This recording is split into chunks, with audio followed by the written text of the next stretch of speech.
മക്കളെ, NEET entrance എക്സാമിന് totally 720 mark. ഈ 720-ൽ 360 മാർക്കും ബയോളജിയിൽ മാത്രം. അങ്ങനെയാണെങ്കിൽ ബയോളജി നന്നായിട്ട് പഠിച്ചാൽ നമുക്ക് ഇപ്പൊ MBBS ചിലപ്പോൾ കിട്ടുന്നുണ്ടാവില്ല. ബാക്കി വരുന്ന കോഴ്സുകൾ, ഇപ്പൊ പാരാമെഡിക്കൽ കോഴ്സ് ആയിക്കോട്ടെ, നഴ്സിംഗ് ആയിക്കോട്ടെ, ഇതൊക്കെ കുറെ കുട്ടികൾക്ക് ഇഷ്ടമുണ്ട്. നമ്മൾ 4 ലക്ഷം രൂപ ഫീസ് കൊടുത്ത് പഠിക്കുന്നതിന് പകരം 10,000 രൂപ ഫീസിൽ നമുക്ക് ഗവൺമെന്റ് മെഡിക്കൽ കോളേജുകളിൽ പഠിക്കാം. അങ്ങനെയാണെങ്കിൽ നമ്മൾ എന്തിനാ ഈ കണ്ടമാനം കാശ് പുറത്തു കൊണ്ടുപോയി കൊടുത്തിട്ട് നമ്മൾ ഈ നഴ്സിംഗും പാരാമെഡിക്കൽ കോഴ്സും പഠിക്കണം? അങ്ങനെയാണ് ഇതിന് ഏറ്റവും ബെസ്റ്റ് ആയിട്ടുള്ള ഒരു കാര്യം.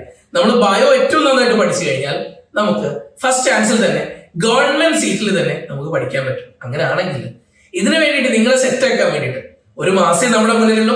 +2 കഴിഞ്ഞാൽ ഒരൊറ്റ മാസത്തെ മുന്നിലുള്ളൂ.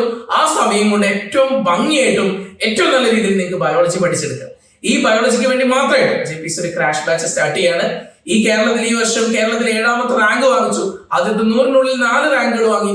വെറും 200 കുട്ടികളെയാണ്. 30,000 കുട്ടികളില്ല, 10,000 കുട്ടികളില്ല, 5,000 കുട്ടികളില്ല. ഇവിടെ ആകെ പഠിക്കുന്നത് 200 കുട്ടികൾ മാത്രമാണ്. ഈ 200 കുട്ടികളെ ഇത്രയും നല്ല റിസൾട്ട് ഉണ്ടായ സ്ഥാപനം കേരളത്തിലില്ല.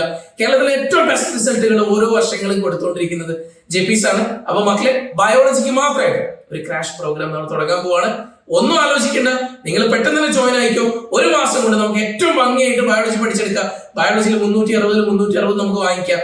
അങ്ങനെയാണെങ്കിൽ നിങ്ങൾ ഈ പറയുന്ന കോഴ്സുകളിൽ ഗവൺമെന്റ് ഫീസിൽ നിങ്ങൾക്ക് ഗവൺമെന്റ് മെഡിക്കൽ കോളേജിൽ പഠിക്കാൻ പറ്റും. അപ്പൊ വൈകിക്കേണ്ട, എത്രയും പെട്ടെന്ന് താഴെ കാണുന്ന നമ്പറിൽ വിളിച്ചിട്ട് അഡ്മിഷൻ എടുത്തോട്ടോ. ഓക്കെ മക്കളെ, കാണാം.